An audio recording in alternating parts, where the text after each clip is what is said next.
Xurshid aka, sizga zo'r foydali ma'lumot beraymi aka? Mayli. Dunyodagi eng katta yulduz eshitganmisiz aka? Eshitganman. Nomini bilasizmi? Yo'q, nomi ham. Aka, qizil yulduz. Dunyodagi eng katta yulduz. Nomi aka Step Hansen deb nomlanadi hozirgi kunda.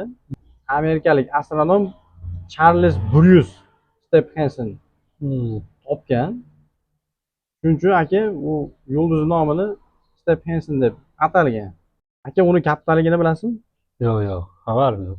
Xabaringiz yo'q. O'zimiz oddiy quyoshda bilasiz. Shu yulduz, shu o'zimizni quyoshdan aka 2000 marta katta radiusga ega ekan. Shu Step Hansen yulduzini ukasini ko'rsataymi sizga? Mayli. Birga bir. Mayli. Yomonida aka. Ko'rib qo'ying, aka, sizdan nima ketdi? Shu. Ketdimi? Ket. Xurshid aka, ko'rishga tayyormisiz? Tayyorman. Bizni yangi Step Hansen nomli yulduzimiz. Xudo xolasa akalar, o'ta shotki, go'zal kelgan gumbazlari bilan. Aka, bu yerdagi Step Hansen-da bu. Bilasizmi? Haqiqiy san'at asrida bu.